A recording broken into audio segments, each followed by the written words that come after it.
नमस्कार दोस्तों, आज के वीडियो में आपका हार्दिक स्वागत और अभिनंदन है। हम बात कर रहे हैं लैब असिस्टेंट से जुड़े हुए कुछ महत्वपूर्ण बिंदुओं की। उन बिंदुओं में हमने आर्थिक महत्व के जंतु और पादप के बारे में अध्ययन करना था। आर्थिक महत्व के जो जंतु और पादप है, ये सीरीज हमने प्रारंभ करी थी और आज का ये वीडियो आप लोगों के लिए काफ़ी महत्वपूर्ण है और हमारे लिए भी महत्वपूर्ण है, क्योंकि अध्ययन अध्यापन के लिए ये वीडियो नंबर है 50 और हाफ सेंचुरी है हमारे इस वीडियो की। केवल किसके लिए? प्रयोगशाला सहायक के लिए। अन्य मोटिवेशन के लिए वीडियो बनाए गए हैं या अन्य किसी दूसरी क्लास के लिए उनको छोड़ दिया जाए तो 50 वीडियो केवल अध्ययन के लिए बनाए गए हैं और सीरीज आप लोगों के पास में पूरी की पूरी मैंने प्लेलिस्ट में डाल दी है। आप वहां से अपने हिसाब से पढ़ना प्रारंभ कर दीजिए। दोस्तों, आज का जो टॉपिक हमारे पास में आ रहा है वो आज का टॉपिक है मधुमक्खी। कौन सा है? मधुमक्खी। मधुमक्खी जो है एक प्रकार का ऐसा जीव है जिसे अपन कह सकते हैं कि सामाजिक प्राणी है और यही सामाजिक प्राणी क्या करता है? एक विशिष्ट कार्य करने में लिप्त रहता है। या आज की पूरी कहानी को आप थोड़ी सी कहानी की तरह सुनिए, जैसे कि दूसरे बच्चे सुनते हैं तो आपको लगेगा कि याद भी हो जाएगा और साथ साथ में लगेगा कितना महत्वपूर्ण भी है। मधुमक्खी जो आपके आसपास में भिनभिनाती हैं, उनकी मुख्य जातियां कौन कौन से हैं? कई बार प्रश्न पूछा हुआ। कुछ लोगों ने कहा सर पीएमटी में ऐसे प्रश्न नहीं आते, कमेंट भी आया, पर्सनल बात भी की।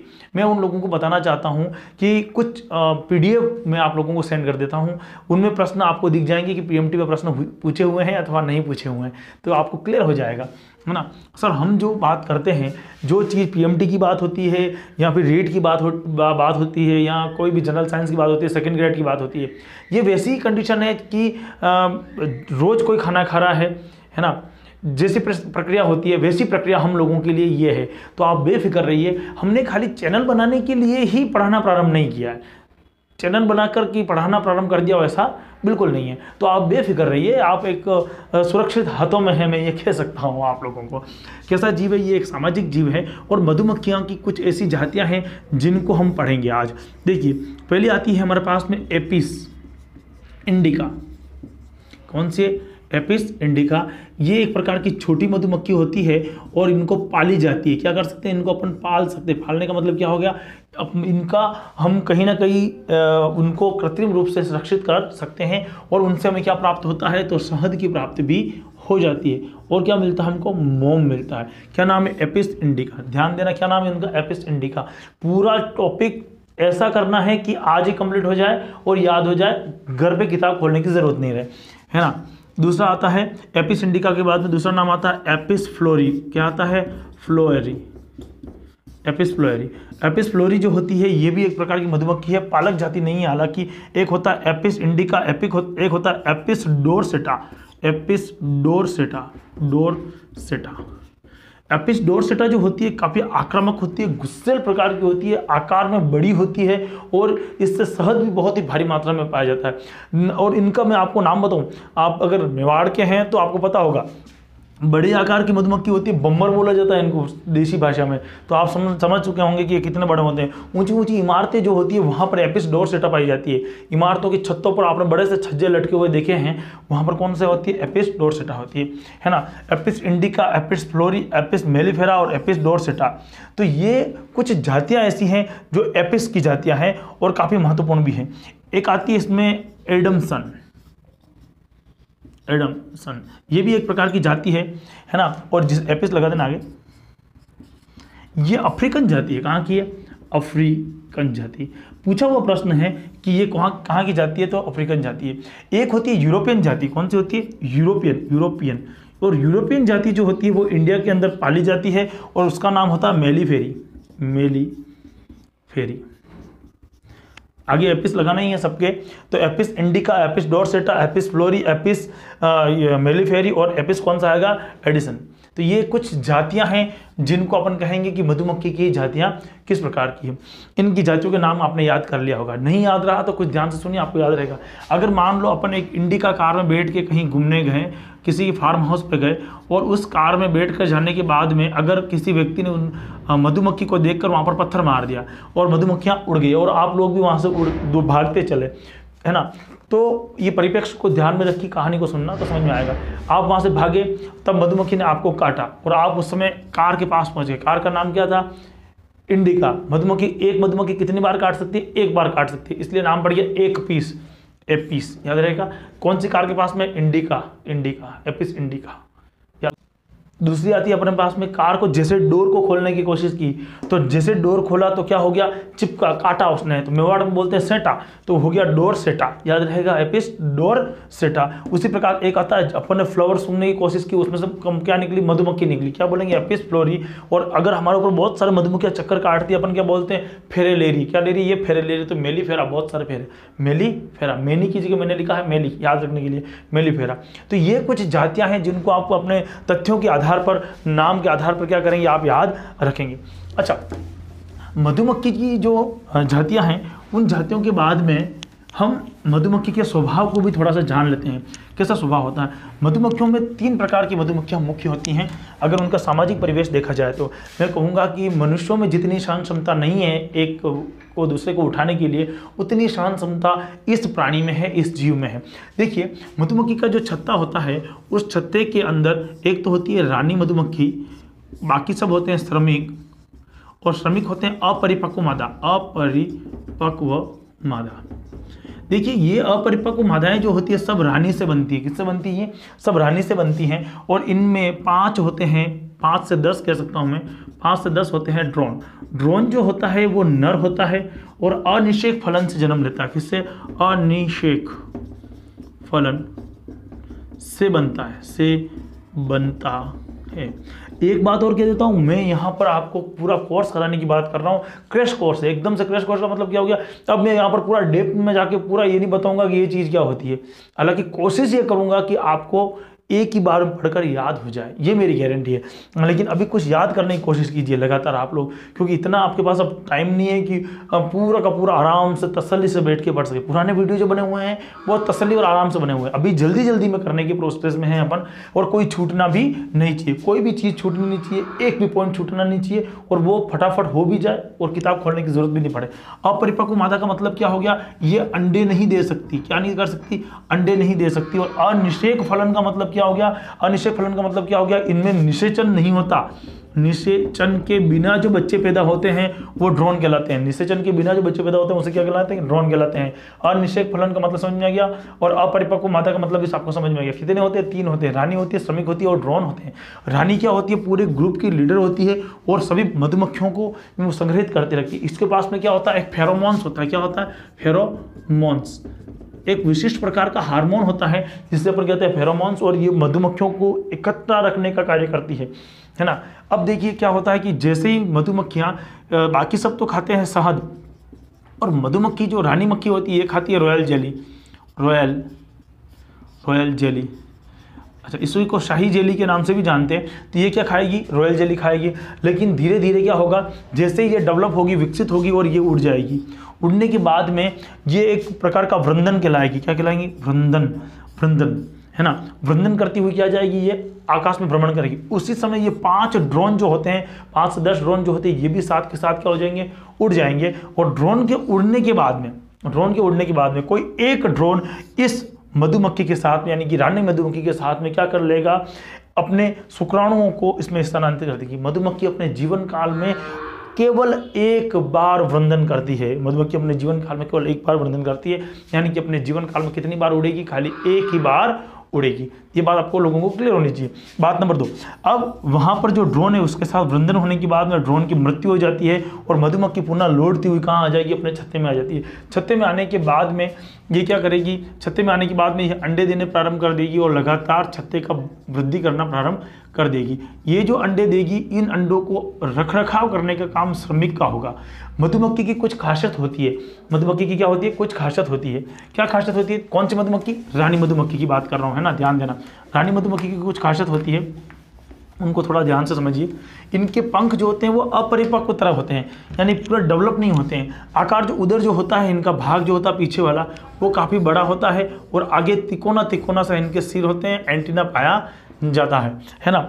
मुख और लार के लिए, जो लार बनाने का काम करती है, जो यूँ कह सकता हूँ मैं कि मधुमक्खी शहद को एकत्रित करने का काम करती है, उसमें इसको वो कार्य करना ही नहीं है। अतः इसमें मोम ग्रंथियों भी विकसित नहीं होती, मोम ग्रंथि विकसित नहीं होगी, कम विकसित होगी। और दूसरी बात, इनके पंख जो होते हैं वो भी कम विकसित होंगे। थोड़ी सी स्पीड से इसलिए बोल रहा हूँ ताकि आप लोग फटाफट समझ सकें, है ना। अब क्या होगा, ये जब मधुमक्खी रिटर्न लौट आएगी और सभी को नियंत्रित करने का काम करेगी, सब जब भी जितने कंट्रोल करने का काम करेगी।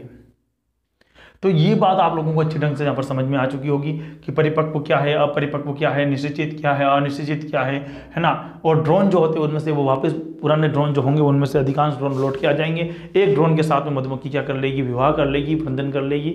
ये कहानी किसकी हुई, मधुमक्खी की हुई। लेकिन हर जगह कुछ ना कुछ ट्विस्ट आता है। कभी कभी क्या होता है कि या तो मधुमक्खी मर जाती है, रानी मधुमक्खी, या फिर वृद्ध हो जाती है, या अपनी प्रजनन की क्षमता खो देती है। कितने अंडे देती है, लगभग 2 लाख अंडे देती है, क्योंकि एक ही बार में कितने अंडे देगी, 2 लाख अंडे देगी। और एक ही बार के अंदर जब वृंदन होगा इनका, तो वृंदन के समय जो नर है यानी कि जो ड्रोन है, वो ड्रोन क्या होता है कि 2 लाख शुक्राणुओं को मादा में प्रवेश करा देता है। कितना छोटा जीव और कितना इनके प्लानिंग होगी, सोच लीजिए। अब 2 लाख अंडे ये लगातार देती रहेगी और इन अंडों के निर्माण से क्या हो जाएगा, छोटे छोटे अपरिपक्व मादाएं बनेगी जो इनके श्रमिक कहलाएंगे, इनके यहाँ पर कार्यरत होंगे। वो क्या करते हैं, अब देखिए अपन थोड़ी सी बात करते हैं कि अगर मान लो मादा जो है नए जो बनेगी वो कैसे बनेगी। नया प्रकार का जो नई रानी या नया जो होगा इनका भाग, जो भी इनका डिसीजन मेकर होगा, तो नई रानी बनने के लिए क्या होगा, नई रानी बनने के लिए एक प्रकार की नया प्रोसेस होगा। इसमें ये क्या करेगा, रॉयल जेली खिलाने का काम करती है। मान लो रानी मर गई या कोई भी घटना हो गई, ऐसी परिस्थिति में बाकी सब तो खाते हैं शहद, और जो लार्वा होता है, जो लार्वा क्या होता है, जो अंडों में से निकलता है उसे अपन क्या बोलते हैं, लार्वा। उस समय जो लार्वा होता है उन लार्वाओं को खिलाया जाता है रॉयल जेली, है ना। चलिए, जैसे ही रॉयल जेली खाता है तो 10 से 15 लोग खाते हैं, है ना। उनमें से कोई एक जो होता है वो डेवलप होकर सामने आ जाता है, और जो डेवलप होकर सामने आ जाता है वो बनती है रानी। रानी बनने के बाद में ये फेरोमोन्स से पूरे छत्ते जो है जितना भी है उसको कंट्रोल में कर लेती है। और पुरानी रानी जो होती है या तो उसको मारने का ऑर्डर दे देती है, या वहाँ से पुरानी रानी माइग्रेट कर जाती है, भाग जाती है। पुरानी रानी के साथ में कुछ वहाँ के जो दूसरे सदस्य हैं वो भी भाग जाते हैं और एक नया छत्ते का निर्माण कर लेते हैं। नए छत्ते का क्या कर लेंगे, निर्माण कर लेंगे। यहाँ तक क्लियर है आप लोगों के दिमाग में? अगर थोड़ी स्पीड ज़्यादा लगे तो वीडियो को रोक कर वापस जाके देखिएगा, समझ में आ जाएगा। अब क्या करेंगे अपन, यहाँ पर जो छत्ते बने हुए हैं इन पर इसका अधिकार हो जाएगा, कौन सी, नई वाली रानी का अधिकार हो जाएगा। और नई वाली रानी दूसरा ऑर्डर जारी करेगी, जो 9 से 10 पीछे वाले थे, 10 से 15 लोग, 14 लोग जिनमें से उनके साथ में रॉयल जेली खा रहे थे, अगर ये भी रानियां बन जाएगी तो दिक्कत हो जाएगी, तो इनको भी मारने का ऑर्डर दे दिया जाता है और ये सब के सब मारे जाते हैं। इस प्रकार से नई रानी के द्वारा पूरे पे छत्ते पे अपना कब्जा कर लिया जाता है और वो रानी वहाँ की रानी, अधिकृत रानी बन के बैठ जाती है। ये तो हुई रानी की कहानी। अब रानी के बाद में आता है राजा। बेचारे की कोई वैल्यू भी नहीं है। देखिए, आप लोगों को ड्रोन के बारे में सुना होगा, ड्रोन शब्द आप कई बार सुनते हैं, विवाह शादियों में ड्रोन सुनते हैं।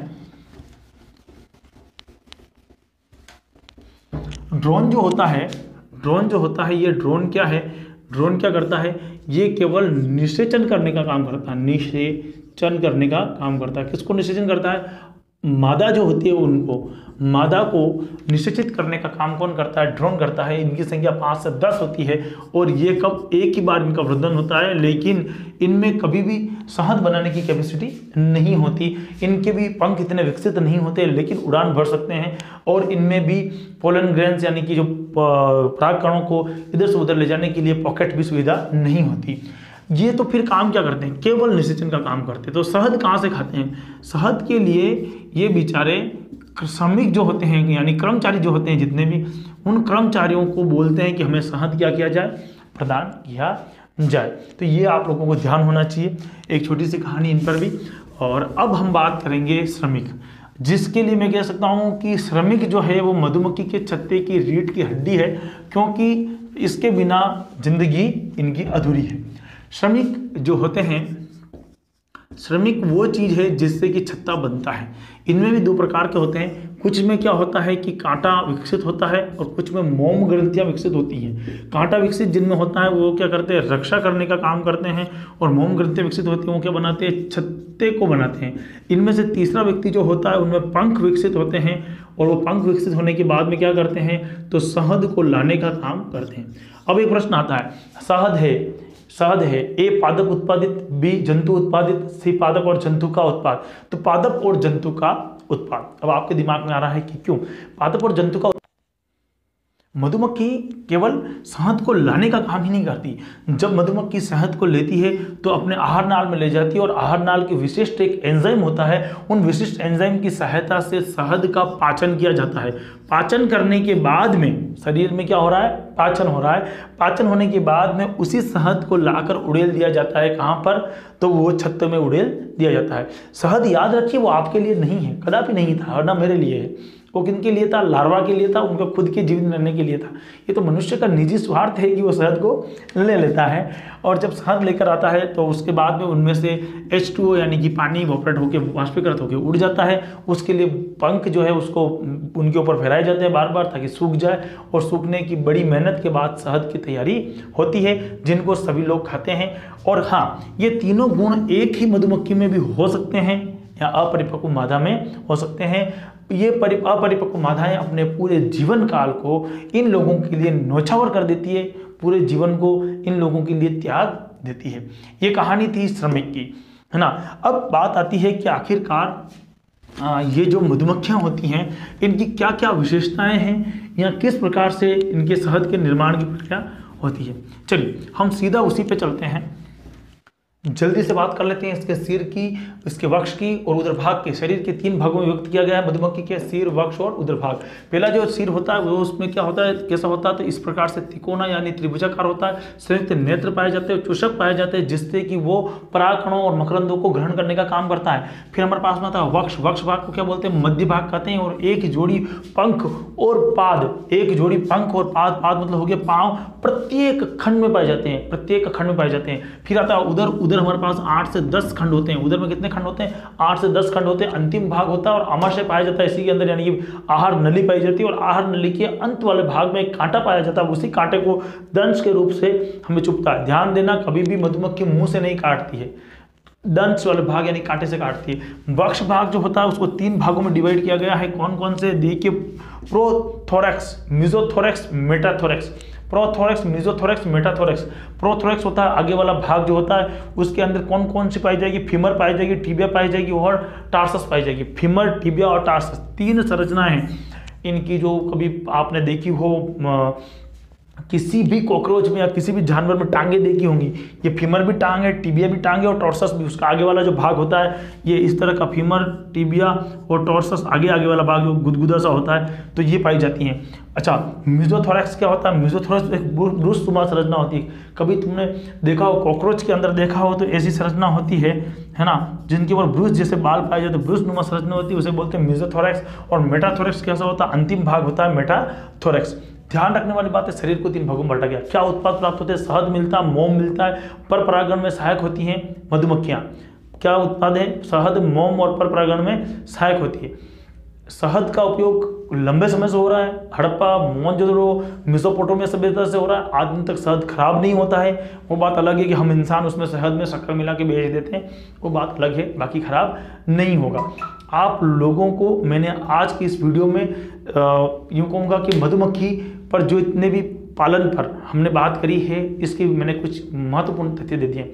कुछ बात समझने के लिए, मधुमक्खी पालन करने के लिए क्या होता है कि 2 प्रकार का होता है। एक तो होता है कृत्रिम प्रकार का और दूसरा होता है प्राकृतिक प्रकार का। प्राकृतिक प्रकार में मधुमक्खियां आकर रहने लगती है, लेकिन इंसान उसको शहद को ले लेता है तो मधुमक्खियां भाग जाती है और इतने लंबे समय तक टिक नहीं पाती हैं। लेकिन क्या करेंगे, अब कृत्रिम एक हम बना देंगे, बॉक्स बना देंगे, उसके अंदर बारीक बारीक छेद होंगे। उन छेदों के निर्माण में एक्रोन, ऐसे कहेंगे कि कुछ धातुनुमा पट्टियां बनी होगी, जिससे क्या होगा कि अलग से किसी को भी मोम खर्च करने की जरूरत नहीं है। तो उत्पाद ज्यादा बनेगा ना।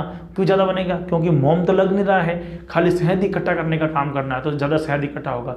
फिर क्या होगा, उसमें हल्का विद्युत देते हैं तो आकर्षित रहती है। आपने देखा होगा ट्यूबलाइट के ऊपर मधुमक्खी अपने आप आके भिनभिनाने लगती है लाइट के कारण, है ना, विद्युत के कारण। तो उसमें भी हल्की लाइट दी जाती है और विद्युत दिया जाता है। फिर क्या करते हैं, रानी मधुमक्खी को पकड़ के उसमें डाल देते हैं। अब रानी मधुमक्खी जब तक अंदर रहेगी फेरोमोन छोड़ेगी, फेरोमोन छूटेगा तो वो अंदर के अंदर सर्प को बुलाएगी, लेकिन वो खुद बाहर नहीं आ पाएगी। क्यों? क्योंकि उसका छेद छोटा होता है। दूसरी मधुमक्खियां छोटी होने के कारण उसमें से निकलकर बाहर आ सकेगी। और इन बॉक्स को उठा के वहां रखा जाता है जहां पर फूल है बाहर, इन बॉक्स को उठा के वहां रखा जाता है जहां पर मतलब कह सकता हूँ शहद हो, या शहद नहीं तो मैं कह सकता हूँ कि शक्कर की चाशनी बना के आपने रखी हुई है, गुड़ की डलियां आपने रखी हुई है, उन क्षेत्रों में ज़्यादा से ज़्यादा मधुमक्खियों का पालन किया जा सकता है। मधुमक्खी पालन आज एक बहुत बड़ा व्यवसाय है।